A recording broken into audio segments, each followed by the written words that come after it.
Hello everybody, this is Star After here, and this is my spoiler-free TV review of Daredevil Season 2. So what did I think of Daredevil Season 2? I really loved it. As a big fan of Season 1, I feel like Season 2 just stepped it up in just about everything from the violence to the plots to the characters. Everything in this season is just better, and that's awesome. So, how does this season go? Quick plot synopsis. So, this picks up pretty much right after the end of season 1, where we know that Kingpin is now in prison thanks to Daredevil. So, that being said, there's kind of a power vacuum in Hell's Kitchen, and there's different people moving in, different gangs, Irish gangs, and different kind of gangs moving in to take control. Of course, people have seen Daredevil in the publicity, and now there's more vigilantes that are, taking a charge to make the city right and get rid of crime. Now, some of these people aren't as forgiving as Daredevil, and this is where the Punisher steps in, and this is a great character that, unlike Daredevil, he will kill people rather than beat them to a bloody pulp to make them confess. He just downright kills them.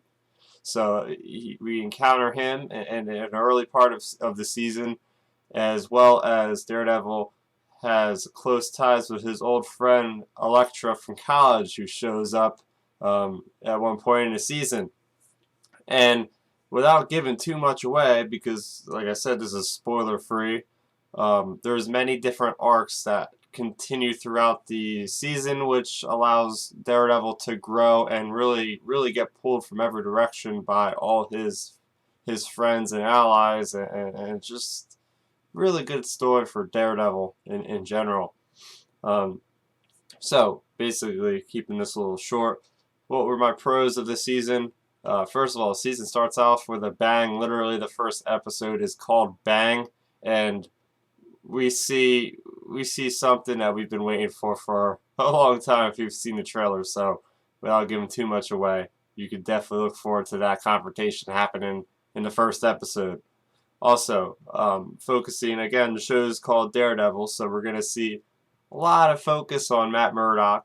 Trying to keep things a secret to Karen Page, but Foggy already knows his identity from last season, so and then Matt Murdock's trying to keep his firm together. Nelson and Murdock, they've hit kind of hard times in this season. They're trying to stay afloat, but also, like I said, Matt Murdock is being forced to kind of, not forced, but really influenced by both Elektra and the Punisher to kind of kill people instead of bringing them to justice, which is what he's all about. So he's got those inner demons coming out trying to, entice him to do one thing that he doesn't want to do, which will transition him to a killer. Also, what this season does really well is expand the Marvel Universe. This bridges with certainly Jessica Jones, and that's really cool to see that we're getting different characters showing up or make reference to. We even have an Agent Carter reference somewhere in the season here, so it's really cool now that this show is making bridges between the TV shows, especially. Like, I don't really think there was really any movie related references at all. So you see that the Netflix Marvel series, it's kind of making its own thing over in this area, and we're going to see more and more of that, of course, with Luke Cage coming out on September 30th, which I can't wait for. But getting into more of the characters, we had a lot of new characters introduced this season. First of all, Jon Bernthal as the Punisher absolutely kills it. As a very big fan of the Punisher, I read a lot of the source material. I can safely say that this is probably the best Punisher that's ever been taken to screen, for sure. This character, he is just a one-man army, as I think Matt Murdock says at one point. He's just grim. He's tough. He stands for what he believes in. He doesn't take no for an answer, and he will get down to his mission, and you'll find out what that is in this series. But you know, ups and downs with the character, and I had never expected to actually get a little emotional from something that happens with him. So yeah, it's really ironic that the Punisher somehow made me emotional. That's a great thing for that to happen going into this series. Daredevil's a fun series, very very dark, but never really expected to get emotional. Stay tuned for that for that moment. It's a doozy, that's for sure.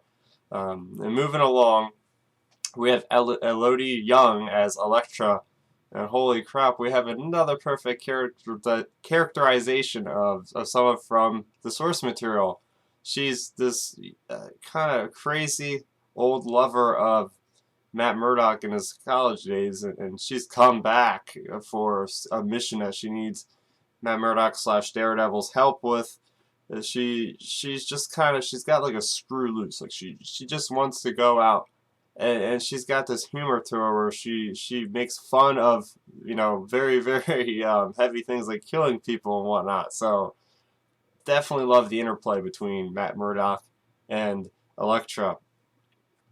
Another really good thing I liked about the season is that, okay, season one, we had kind of one overview arc of the entire season, which was to take down Kingpin. Okay, so they went into a completely different route with season two, and season two is now starts off, you know, the first couple episodes you have this one arc, and then after that arc kind of comes to a resolution, you have some characters split off, do their own thing with this one arc, and then Matt Murdock's over here with Elektra doing their things, and they kind of interweave eventually.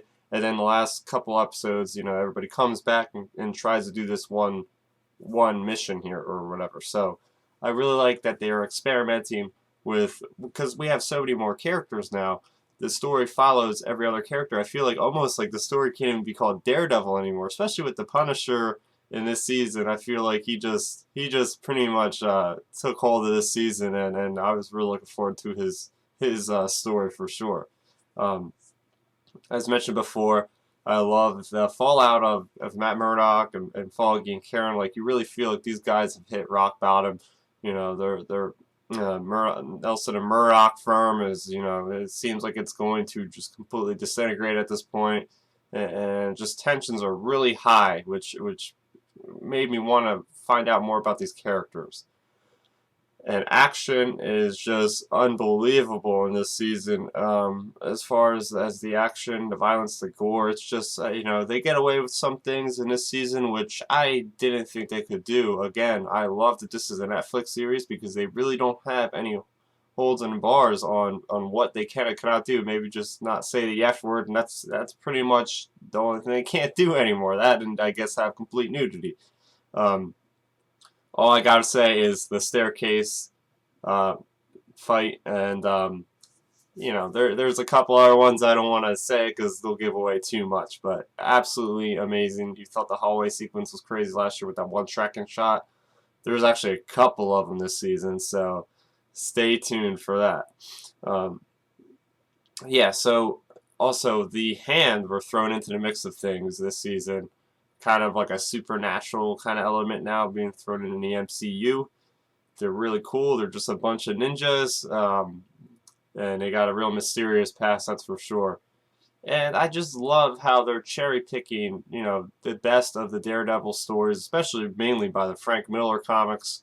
At least that's what I've read, and the Punisher Max comics is what the really mature kind of theme. We got the Kitchen Irish coming out of there.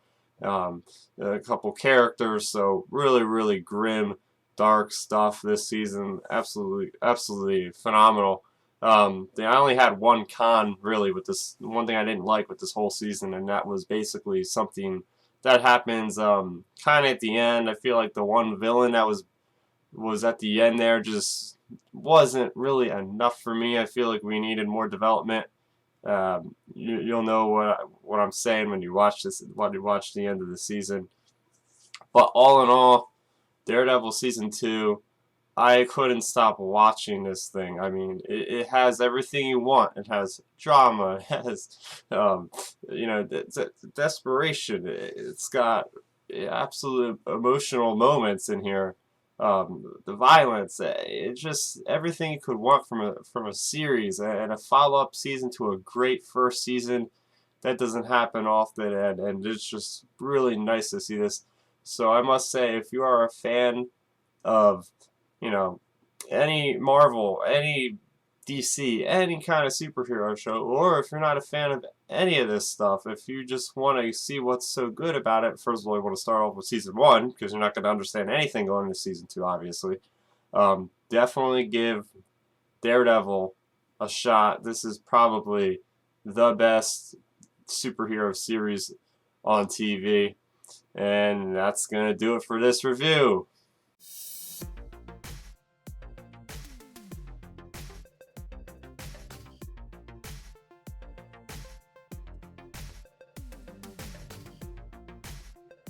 So what'd you think of my review? You can leave a comment in the comment section below and hit that thumbs up if you liked the video.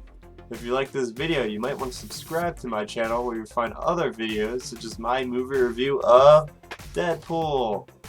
Be sure to follow me on Twitter at StarRaptor, as well as like my Facebook page at StarRaptor. Thank you for watching, and bye-bye.